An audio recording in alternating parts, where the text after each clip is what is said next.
Okay, noneho tugarutse tuje kureba none uburyo umuntu yakora retouch ndetse agakora n'ibiheri ku foto mu gihe cy'akanya gato kana amasegonda mu make cyane. Turacyari Pixel Perfect Editing from YouTube. Ukeneye amakuru menshi kana subscribe, kutere comment, turagusubiza kandi tugusubize neza cyane muri comment no honyine ukeneye kubaza ibibazo byawe kugira ngo urebe uburyo tugiye gukora retouch y'iyi foto ndetse no guhanagura ubuheri bwa iyi foto ikaza imeze neza cyane nkuko nawe wakora amafoto yawe. Ubwo nakundika dutangire.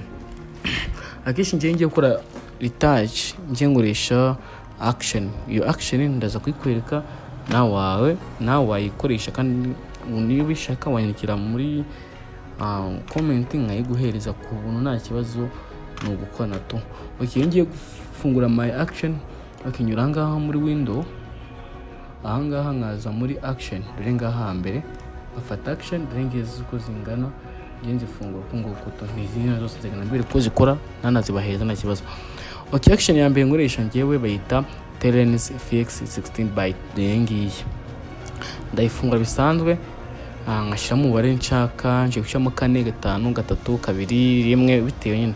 Aho akenshi ubungubu ngiye gushyamo umubare 3 kugira ngo mwese bari muzamukurisha mu buryo kugeza igihe nzabasobanurira ikindi gice cya 4 kuko ngiyi ni episode ya 3 ngiye kukwereka uburyo baritouchinga no kuntu bakora ibiheri ku ifoto igaki kamera neza.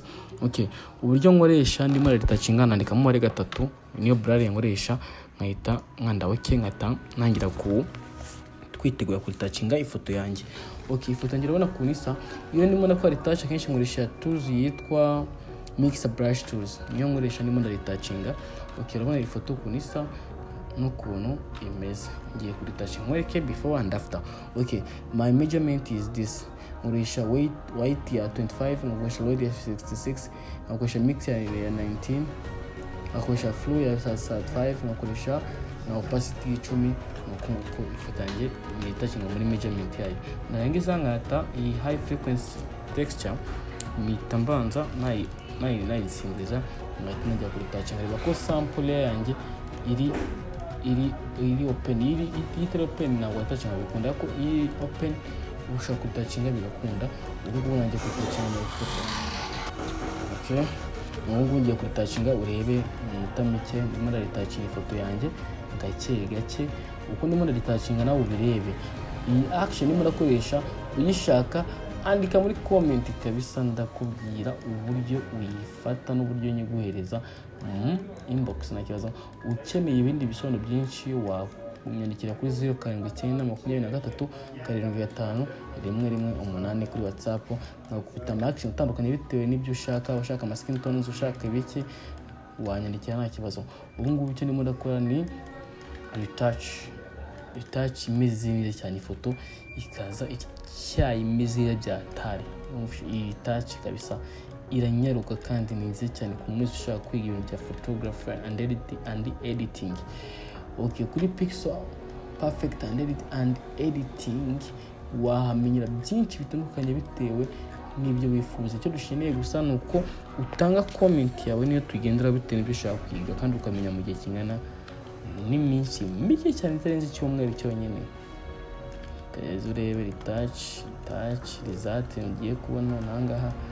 Urabona ndimo ndaritouchinga fresh right retouch. Okay, kanze gaturebe result yanjye. Gaturebe icyo ngiye gukuramo ibisubizo. Urabona iyo umaze kuritouchinga ifoto yawe nk'uko nguko urugero ushaka kureba urugero. Urabona before and after sinzi niba uri kureba result ikintu kiri kuba hano urugero before and after ariko utu tuntu tumeze nk'utuhiri twasigayemo kugira ngo tuvemo neza ujya hano muri high frequency copy.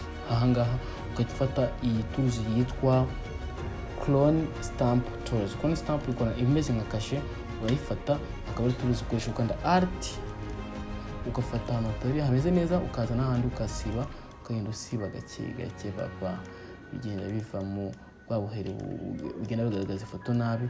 Urabona ko kugenda mukuramo kandi bukavamo neza butagoranye. Icyo ukora wirinda gukora cyane ku buryo utabibuza kwangiza ahandi. Ufata ahantu hatoya bitewe n'ukuntu igihe kingana ukarimuvinga. Sinzi niba uri kubona ibi ngibi, kandi ndaje nkwereke result mu kanya.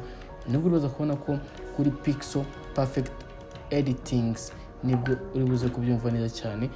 Hano dukora nk'aba pro, kandi iwana kwigira ahangaha ni vuba tugukubita agafoto gatoya kaza gufasha kumva utagora nyine bitakugoye ngo wanze ubitekerezeho cyane ngo ikibazo ugira utwandikira muri comment tukamenya ikibazo ufite, hanyuma tukagusubiza mu gihe cy'iminota 5 tuba twagusubije kandi wamaze kubyumva neza. Dore